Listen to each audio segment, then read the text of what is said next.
There are really only three things you have to do to not be permanently poor in the United States. Don't have kids before you get married, graduate high school, get a job. What's the worst thing he's done? The polarization of the country. You think he's a racist?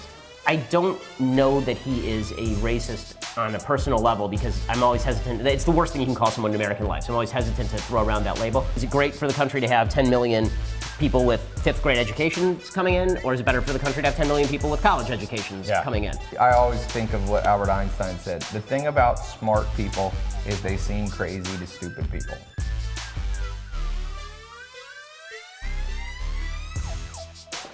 Tai, I got this book of the day I want to recommend to you, and it's a political book, and I never thought to ask you in all the time I've known you, are you Republican or Democrat? I can't believe I've never even wondered. You know what? I don't like to talk politics too much. I try to stay out of that controversy, you know? It's a little controversial. I wonder who's here. Let's go check it out. Maybe a neighbor coming to get some sugar. Oh! Hey, how are you? Speaking of controversy, Ben Shapiro from the Ben Shapiro Show. One of the most listened to political commentators, editor-in-chief of the Daily Wire, and we're talking about what's wrong with America, and hopefully we'll find some things that are right. There's a lot right in America. I don't know what you can talk about that's wrong with America when you're sitting in this house, man. When you're sitting in this house, okay. One of the most controversial people in history, without a doubt, is Donald Trump. We'll get into, you've told me things you like about Donald Trump and you don't, but let's start out. What's wrong with the current presidency? Well, I mean, first of all, there's the institution of the presidency. The president should not have this much power. This is true under W, this is true under Obama, it's true under Trump. What I would love is a situation where we wouldn't actually care who's the president all that much. I always say this to people who I know who voted for Hillary and they're just really upset that Trump is president. And I say, well, now you know how I felt when Obama was president and I hated that. You know, it'd be awesome is if we didn't care who was the president because the president didn't control our lives, didn't have anything to do with us. Basically, the president sat there and made sure we weren't attacked, and that was most of his job. Yeah. So I think that the first thing. Made sure we weren't attacked. So he was like the defensive commander-in-chief. Is that? Exactly. Yeah. I mean, okay. that's really, I think, the main function of the federal government. I think most of what the federal government does, other than that, ought to be devolved down to the state or local level. I think that the president says a lot of things that he ought not say. I think that the president. What's the most egregious thing you've seen him say or tweet? Well, I mean, let's see. There's during the campaign or as president. In the last 3 years. So during the campaign, what made me, I didn't vote for Trump or Hillary Clinton, what got me off the Trump train, so to speak, was when he was in that interview with Jake Tapper, and Tapper asked him to denounce the KKK, and he pretended he didn't know what the KKK was. That one to me was that one to me was really egregious. Do you think he's a racist? I don't know that he is a racist on a personal level because I'm always hesitant. It's the worst thing you can call someone in American life, so I'm always hesitant to throw around that label. I will say that he has said things that I think are racist in the past, but I think that what the media have then done is they say he's a racist, that they can take a bunch of stuff he says that may not be racist, and then claim that that stuff is also racist. So, for example, they'll say, you know, he said something terrible about Charlottesville, which is true, right? When he said that there were good people marching with the white supremacists in Charlottesville, I mean, that's bad stuff. But when he says, for example, that he wants to restrict immigration, well, that may not be racist. That may just be his immigration policy. And I think what the media do is they say he's racist, therefore everything that he says must be racist. And I think that that's an exaggeration and unproductive, not useful. So now that Trump is in office, has been in office, is it worse or better than you expected? So in some ways I think it's worse, in some ways I think it's better. So in terms of being conservative, he's better in terms of policy than I would have thought. So I thought that he campaigned on an almost apolitical basis. He was all over the place on policy. He didn't know where he was. He's governed very conservative. He's governed a lot like a typical Republican, which is fine with me. But in some ways, you know, all of the doubts that I had about his character, his divisiveness, those have been justified, I think. You know, you look at some of the things that he says, and it's hard to say that this has been great for the country, what he's saying, even if I like a lot of the stuff that he's doing. What do you think is the best thing he's done? Well, I mean, from a conservative perspective, appointing Justice Gorsuch, I think, was really good. The tax cuts, I think, are really good. I think that cutting regulations is really good. Again, a lot of his policy I agree with. What's the worst thing he's done? The polarization of the country. The comments about Charlottesville, some of the comments that he just made about immigration. And the problem for President Trump is that even if you think his intentions are good, he's so bad about how he expresses himself that you very often end up in a situation where it's a Rorschach test. Do you think that he's evidencing bad intentions? Is he saying something that's nasty? Right. Or is he just saying something that's dumb and it's being misconstrued? and Right. you don't really know. And I'm not sure that sometimes he really knows, and that's a problem. One of my mentors, Joel Salatin, used to say, they're dumb like a fox, meaning they appear to be dumb, they do something outrageous, but then a month later, a year later, you realize, wait a second, that worked out for them. Do you think when Trump's accused of being dumb, oh, look, he tweets this, this isn't how you handle this. Do you think he's dumb like a fox, or he's just literally lacking in mental acuity? Well, I mean, I wouldn't put him on the upper end of the IQ bracket. I've been pretty clear about that. But So I you think don't that, think, even though he says he's a genius, you don't buy it? I don't think he's a stable genius. I do think that he is somebody who has a sort of root level understanding and reaction to things that mirrors what a lot of people believe. And that's where he's, I think, on his most solid footing. People sort of a gut reaction to events. Right. And he does a good job of mirroring what those gut reactions are. And the president started commenting on immigration from Africa. And that's when he used those sickening, heartbreaking remarks, saying, those shitholes send us the people that they don't want. He repeated that. He didn't just say it one time. Now, if Donald Trump, we don't know what he said, but if he said these are shithole countries, whether, I think I read an article that it was Haiti or somewhere else, do you see any truth to that? There are countries that are shitholes. I mean, I'm Okay. not going to pretend that Afghanistan is like a great place to live. Yeah. But that's, I mean, that's just silly. Like, I think we should all be able to agree on two things. One, certain countries are shitholes. Two, it is bigoted to suggest that people from those countries cannot become good American citizens. Right. Those are two separate questions. In fact, the vast majority of American citizens, at one point or another, have come from shitholes. Yes. Right? And the people who were coming over during the Irish potato famine weren't exactly coming over from a place that was wonderful. They were coming from a place that was pretty garbagey, and they were coming here and making the country better. The people who were my ancestors coming over from Lithuania and Russia, right? They were coming from places that were kind of garbagey, and they were coming here and making the country better. That's the problem that I have. When people go crazy over, he said, shithole countries, it's like, okay, come on. Like, you call your friend's apartment a shithole. Like, that's not really the problem here. The problem is that you're saying, or seem to be saying, that maybe if you're coming from Haiti, that you're incapable of becoming a good American citizen, which is absurd. Of course, that's crazy and stupid. I think there is a read where what Trump was actually talking about is the diversity visa lottery program, and what he was actually saying is, if all we're looking at is the country you're coming from, not you as an individual, not a merit-based system, but we're just going to say, you can take 10 immigrants from Haiti, or you can take 10 immigrants from Britain, which 10 immigrants are more likely to assimilate to American mores, Right. then on that level, it's probably true that if you take 10 immigrants from Britain, they speak English already. I mean, they speak English in Haiti as well, but let's take Britain and Russia, for example. So you only get the race component, right? So if you're going to take 10 citizens from Britain and 10 citizens from Russia, you take the ones from Britain because it's easier for them to assimilate than the people from Russia. That's probably true. But if what he meant was, I don't want to take anybody from Russia because people from Russia are crappy, and that's why Russia is crappy. Or I don't want to take people from Haiti because Haiti's crappy because the people there are crappy. That seems to me absurd. Yeah. So, okay, let's take this a little step further. The wall. You got this half of America is like, yeah, I think we should have a wall, and Mexicans and other people shouldn't be able to get in very easily. Let's pretend the wall worked. Let's not argue the merits of whether a wall actually. I have a wall actually around my house. And it works sometimes, although a couple of weeks ago, a guy jumped over the wall and broke into my house, and he went to jail for grand theft auto for trying to break. He got in my kitchen, I was out of town, and he packed himself a sandwich, and nuts he got, and water bottles and coconut water, and he packed it in the Maserati, and he opened the garage, and he backed out, and he couldn't figure out how to open the gate, and 8 policemen came and, with guns. So, walls don't always work, but they work sometimes because I close the wall and people don't come in. So if the wall worked perfectly, is there anything wrong in your opinion with a wall between Mexico and the United States? No. I mean, I think that a country has to decide who its citizens are going to be and people who don't get to come in. Now, on immigration, I'm actually libertarian, meaning if there were no welfare system, if there weren't a question of who were voting, if it were just a question of people coming here to work, I don't care.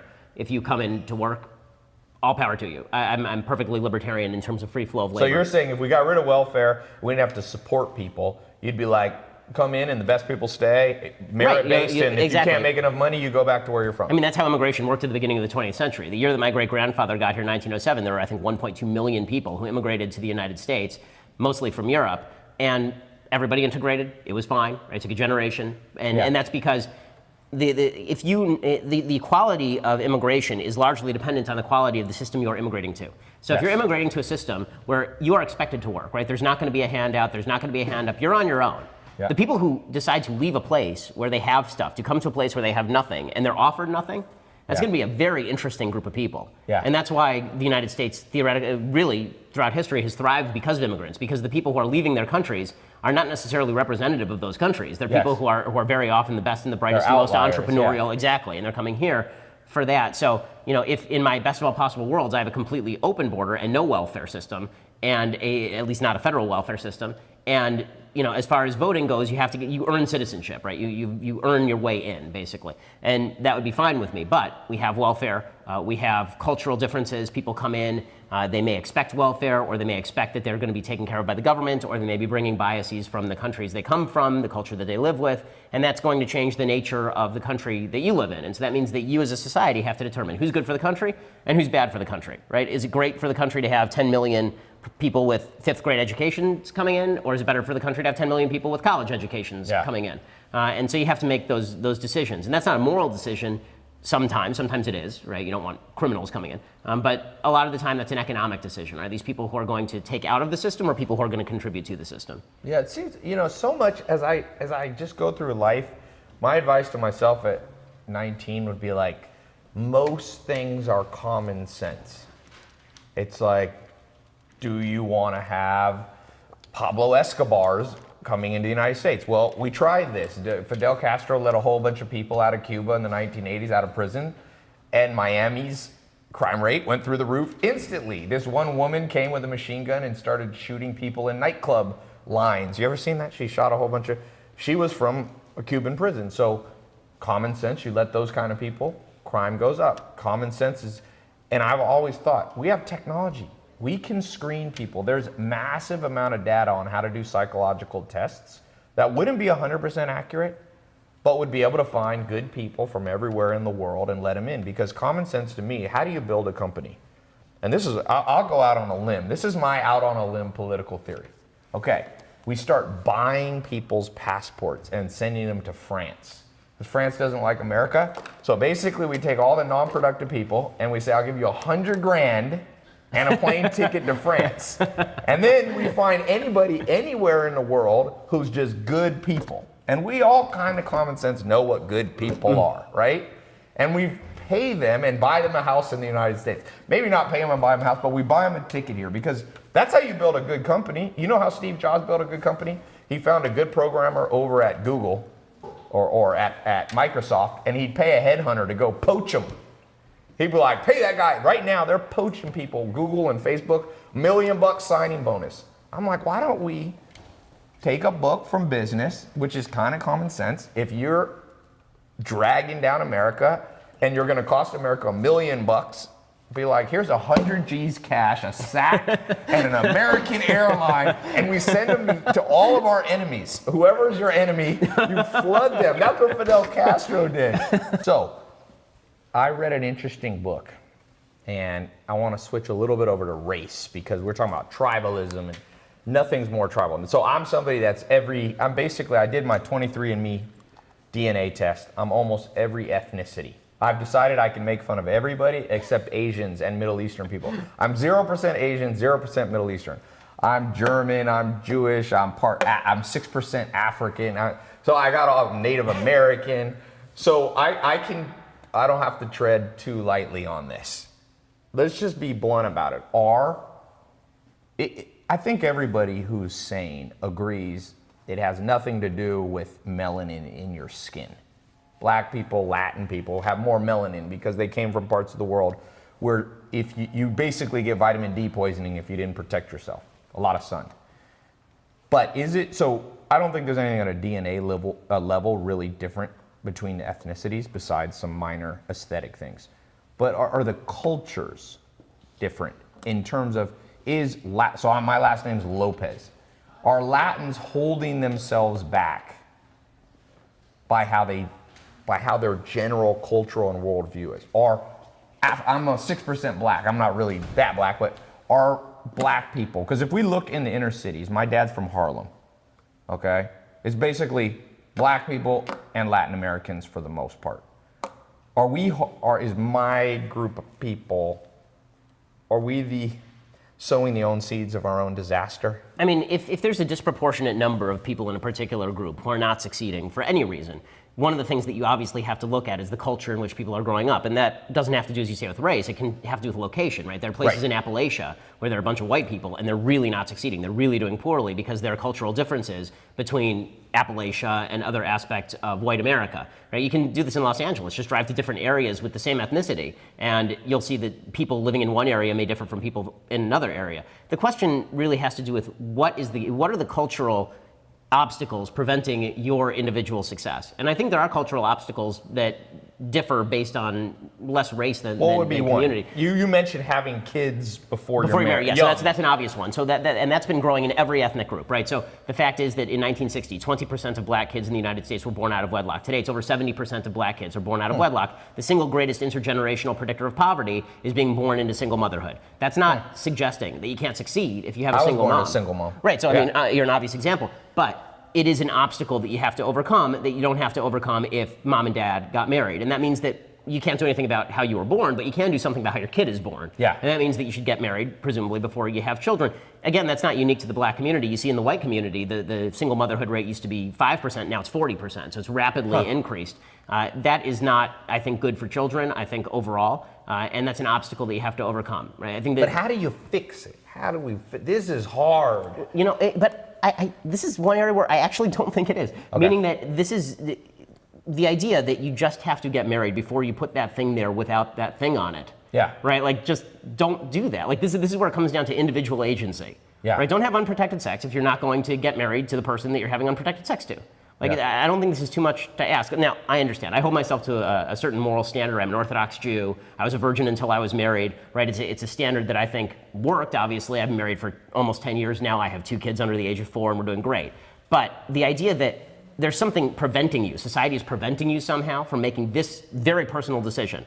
Unless you were raped and had a kid, right, which is a horrific situation, obviously, but if you were just having consensual sex with someone, got pregnant and had a baby, then I'm not sure how that's anybody else's fault except for the 2 people who are involved with that situation. And the only way to solve that is to have people make more responsible decisions. I mean, just as, whose fault is it if you don't save for your retirement? I mean, it's your fault if you don't save for your retirement, right? It's your money. What did you do with the money, right? So I think that the more we devolve agency to the individual, the more we say, listen, make good choices, you personally, right? Forget about culture, forget about what society says for you. Make decisions that are going to make your life better.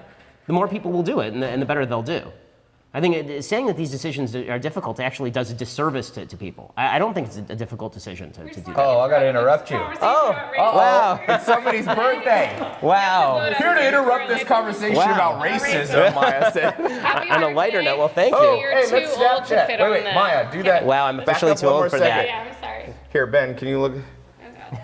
Hannah got this made, so just deliver it. Oops. It's gonna burn down. Oh yeah, no Ben, worries. look this way.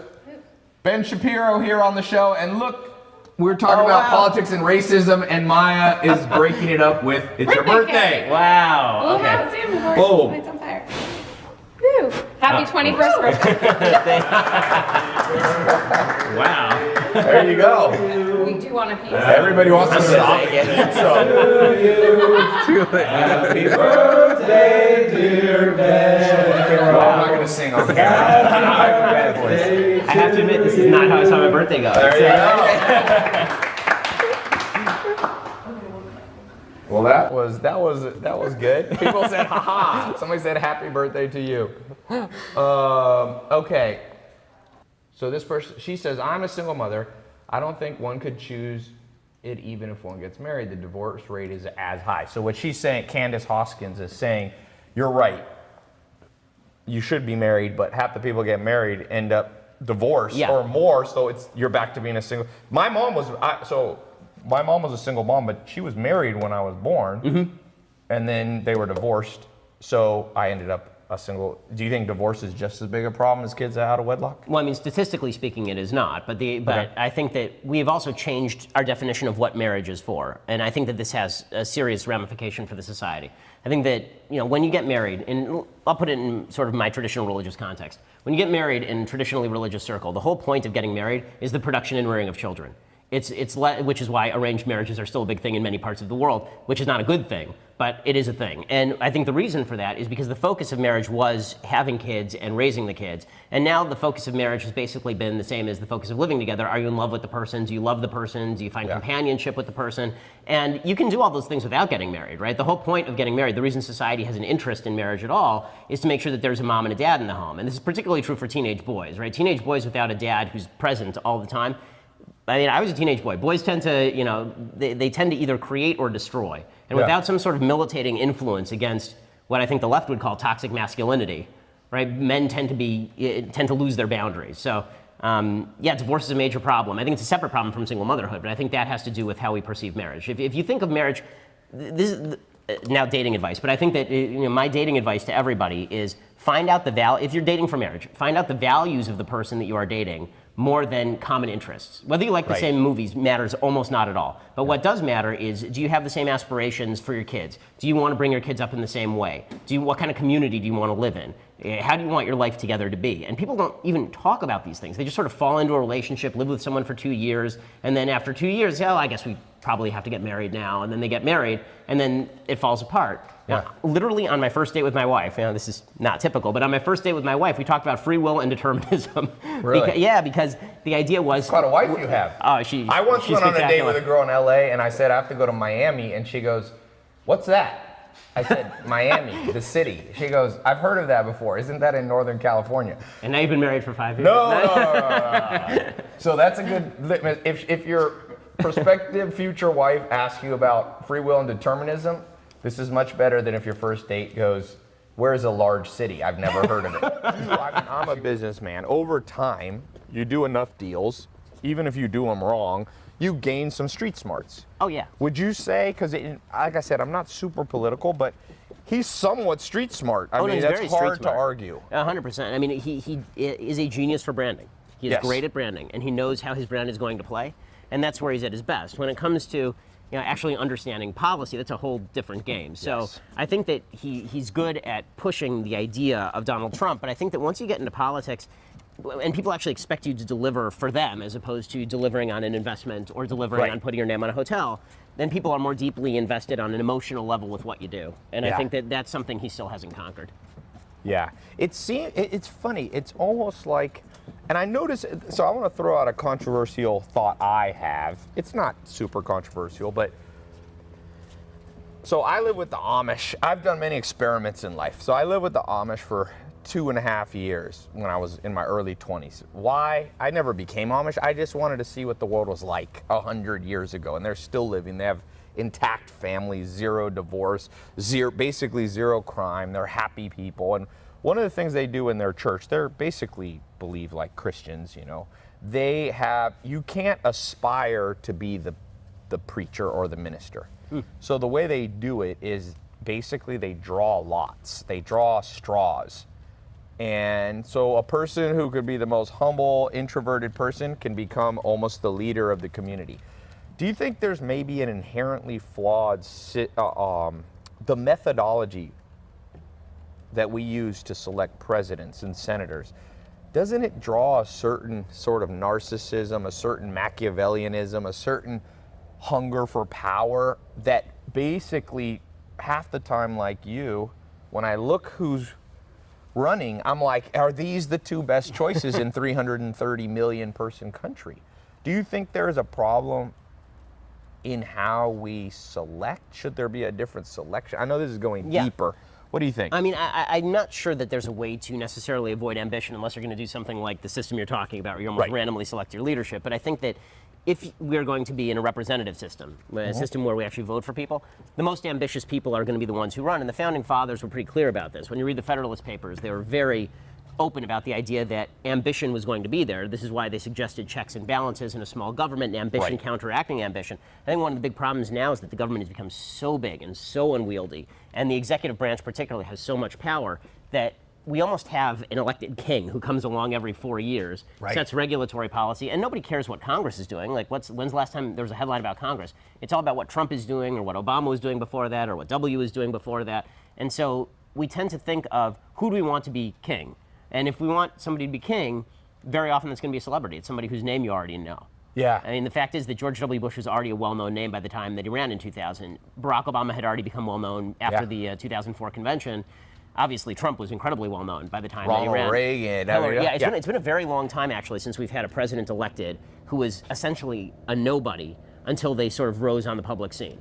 Do you think celebrity that's means something. because of the rise of just mass media? It's just, psychologists call this the availability bias. You're more likely to choose something that you've seen a lot. Yep. So maybe it's a new problem. The Founding Fathers didn't necessarily have to deal with that, although I was reading a book about 1840s when you had, America was in the Mexican-American War, and it was war heroes then. Exactly. They were kind of the celebrities of the day. Yep. Do you think it'd be better if we had war heroes? I don't know. I mean, it depends on Versus who the the war Apprentice hero hero or something like that? Well, I mean, hopefully, the reason there was so many war heroes is because we were in a lot of wars. So, Right. I mean, So but maybe I think that's that the level of celebrity, you're right, was really connected to your performance in a war. And you're right, from basically from after Martin Van Buren all the way to Lincoln, you get a bunch of generals, and then after the Civil War, you also get a bunch of people who served in the military. Ulysses S. Grant, for example. Yeah. So yeah, celebrity's always been connected with it. The question is, when did it start to matter?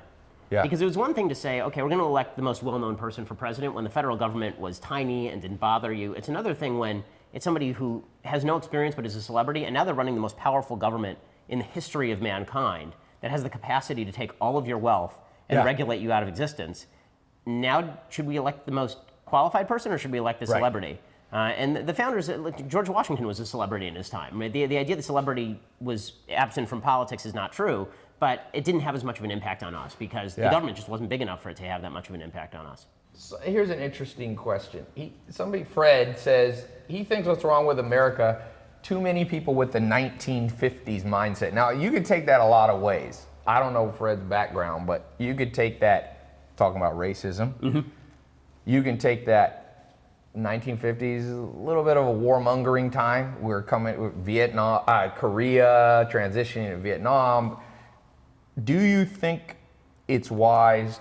Because I feel like we look back at the past and we become sentimental and nostalgic about those were the good old days. Is there a time in history, in the U.S., 1776 to today, that those were the good old days? No. I mean, I think that if you had to choose a time to be dropped into history, there's no question you choose to be dropped right now. Right? Well, politically, let's say politically. Let's say you could have penicillin and you could have antibiotics. What political time do you think was the healthiest was it George Washington? Where do you think it was? I think you'd have to take it along different lines because obviously you can't say George Washington or you're saying okay to slavery, right? And you can't say 1950s, you're saying okay to Jim Crow and women not in the workplace. So what you have to do, I think, and this is what we try to do in politics, is to try and take the best of the past and then merge it with the best of what's going on now. Yes. And so what you would say about the 1950s is, yes, the 1950s, no one wants the racism, no one wants the Jim Crow, nobody wants the sexism. But what we do want from the 1950s is the sense of national unity, the sense of national purpose, the economic growth curve, the idea that we all shared a common social fabric, or at least we should have. Right? It wasn't extended far enough. It should have been extended to minorities and women. But the idea that America had a moral goal in the world, and I think that's fallen away a little bit. I think that we've lost our purpose as a nation. And that's, I think, a dangerous thing. I think any nation that feels that it loses its purpose, you're in trouble. What was best politically? What would you take from the 17 or 1800s and apply to today? Well, small government I would take from the 17 or 1800s. I mean, when the federal government was originally launched, remember the Constitution was controversial. Right? This is why you have the Federalist Papers. The Articles of Confederacy were less controversial, and it almost created an anarchic system. I like the idea of having a federal government that does nearly nothing. I don't like the idea of people in Washington, D.C. having all this power. If I want to do something on a local level with my community, that's my job. But the idea that people 3,000 miles away who don't know anything about me, have never heard of me, don't know the names of my kids, those people are making those decisions, that I despise. I really hate that a lot.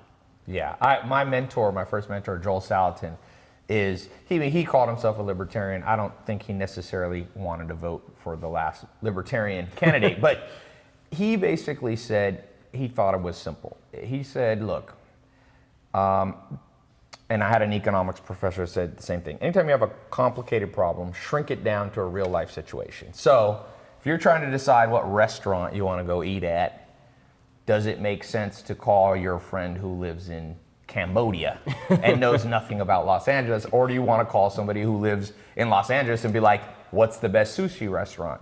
So he says, when it comes to curriculums of schools, can we really nationalize them? I mean, you could play devil's advocate and say, well, what you need to learn in Missouri, you need to learn here.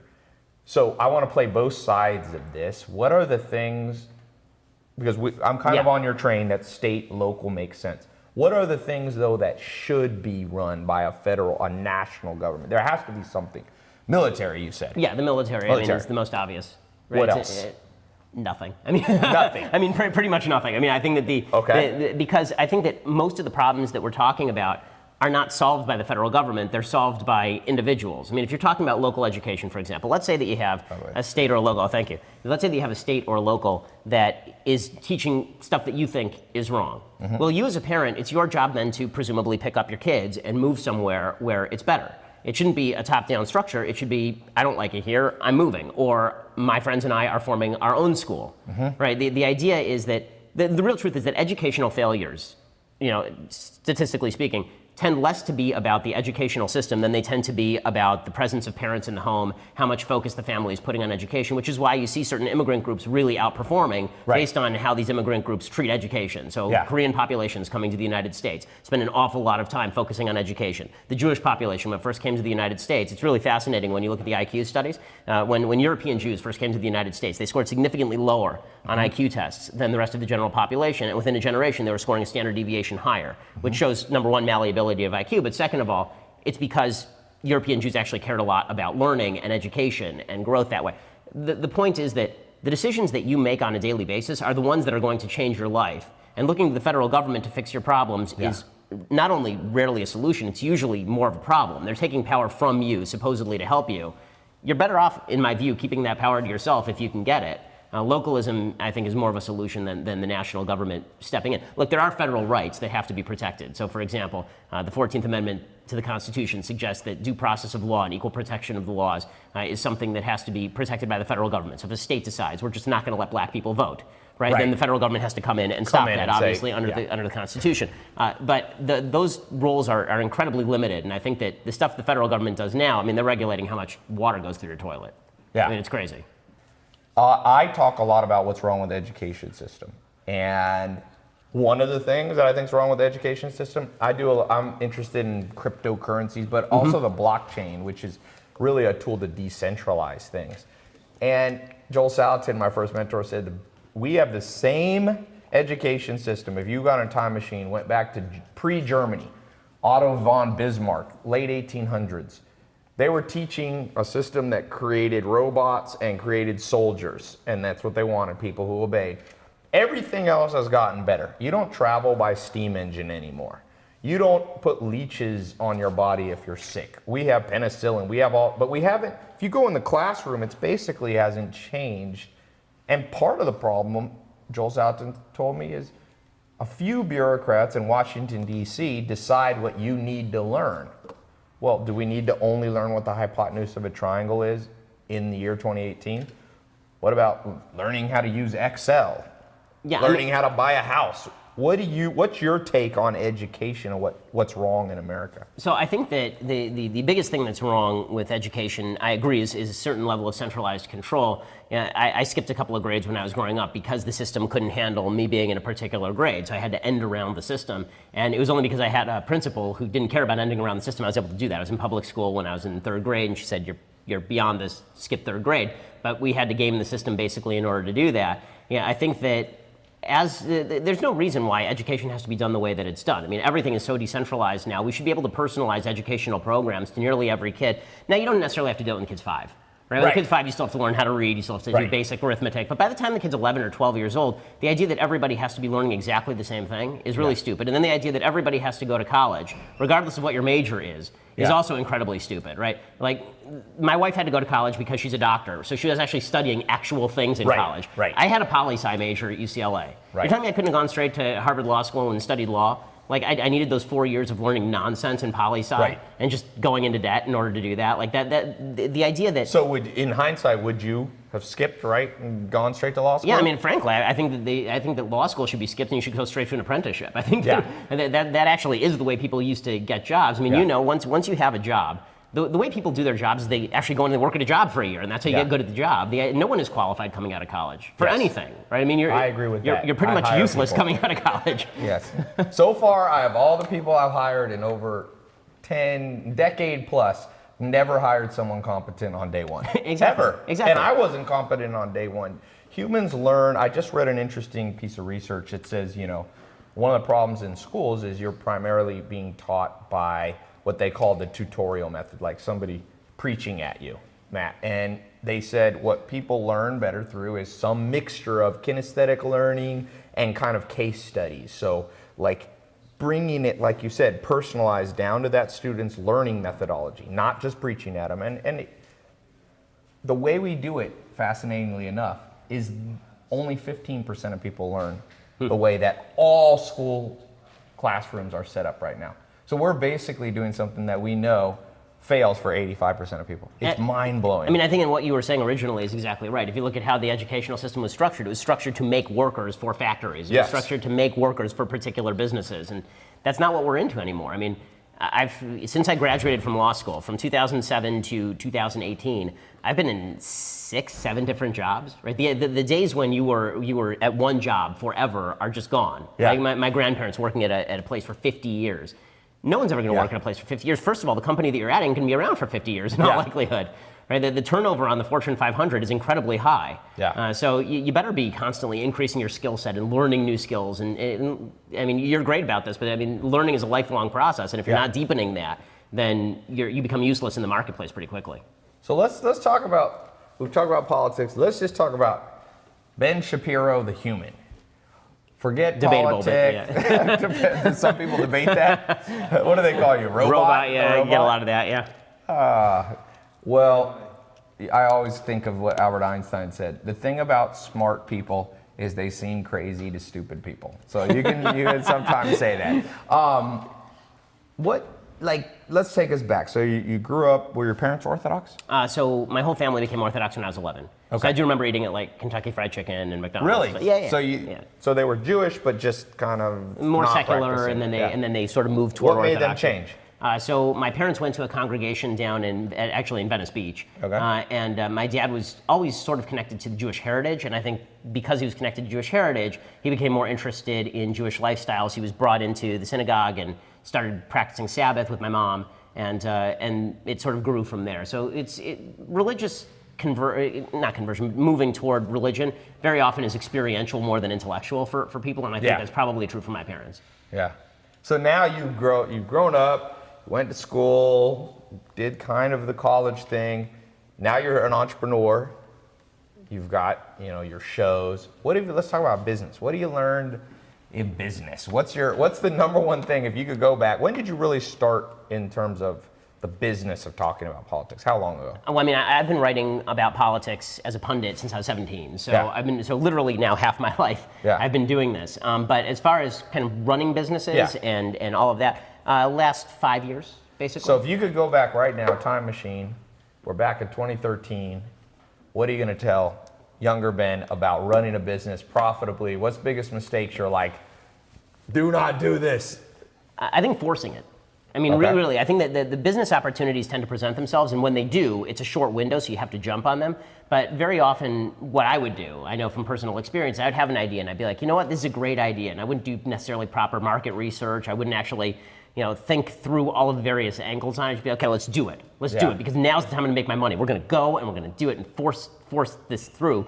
And very rarely does it work that way. Usually it's an opportunity that opens and you just take advantage of the opportunity that's in front of you. Yeah. And I think that's most of life actually, is that opportunity comes along, you have to be able to spot it when it comes, but most of us are me for a long time, most of us are so focused on what we want from the universe that we fail to recognize when the universe is presenting something to us. Yeah. And I think that if you just leave yourself sort of open to the opportunities that come along, then you jump on the opportunities that do, you're likely to do a lot better. Like the business that we started at Daily Wire, that only came about because my business partner Jeremy Boring and I were both fired from a 501c3. So being fired was one of the good days of your life then? Oh yeah, I mean, I have a rule in my family. I buy a house, I get a mortgage, and then I quit a job. So we weren't fired. So we bought Did a your house. wife had a heart attack? No, she'd been through it 2 or 3 times by that point, so she was She's used like, to it. But it's just Ben going through the cycle. exactly, but because of that, we had proposed a business idea to this 501c3. They rejected it, and we said, okay, fine, we're out. And then we took that business idea around in the marketplace, found some investors, and in 2 years have built a website that has 100 million page views a month and a Is that what you're podcast. at, 100 million? Yeah, Wow. yeah. Congratulations. And that, I would say, we spoke on the bad of America, but that's the best of America, because I've traveled around the world, and no place that I've been is as entrepreneurial in terms of people I meet that just go, okay, I failed here, pick myself up, and start again. Like other countries, like in Europe, for example, bankruptcy is like it's like a scarlet letter. If you at one point in America, it's almost a badge of honor to be able to say, I'm bankrupt, and that's some of the good things about America. Don't you wish that's what I wish. If I had this machine, anybody here can design this machine, please let me know. I will invest all my money in it. A machine, it's called the Combiner. And it combines the greatest. So let's say you want to marry somebody. You remember being on a date with Susie, Jennifer, and Holly. You take the best out of all 3 of them. This one had the best personality. This one you liked how they looked. This one was the nicest. And you merge them into one human. We also need that for countries. Because as traveling around the world, I love America. I was born here and I feel patriotic. But once in a while I go to certain countries and I was like, I wish we had that in America. So it's like, I'm hoping that even though I think mass media in some ways is the death of the world, it also has this light in that we now learn what they're doing in Scotland and in Manchuria or whatever, there is that kind of thing. What would you combine from outside of the United States? What's another country that you go, yes, we need some of that here? Well, just because I'm not as familiar with a lot of the countries as you are, I would say the Israeli educational system is quite good. Okay. One of the things they do is they track people once you hit 18. Okay. So once you hit 16 or 17, they say, what do you want to do? And if you're in an engineering track, they put you in an engineering track. You're not going and studying general theory at college. Right. You're already moving along those lines. And I think that is a really good thing. Yeah. I think that there's a certain sense of citizenry that exists in certain countries. I feel like, again, I'll use Israel as an example. There's a sense of citizenry in the country that people feel like they owe something to the country that I think is not a bad thing. And that's because Israel's constantly under danger, and the United States is not under fire ever. So we sort of feel like, okay, we live here, this is where we are, but what do we owe to the country? That's not really in evidence here, I think, quite as much. Listen, I think that America is, by most measures, the best thing going. I think there's certain aspects of how government is done in other places that, like, for example, I'm not a big fan of the jury system. I think I think the European criminal justice system, where you actually have a judge who's a professional judge who sits there, and it's not necessarily a system where you have a prosecutor and a defense lawyer. It's actually just the court trying to get to the truth. I'm not sure that's a worse system than our jury system, for example. But overall, we're the most powerful country in the history of the planet for a lot of very good reasons, I think. Yeah. Last question, because I know you got to go to your birthday party.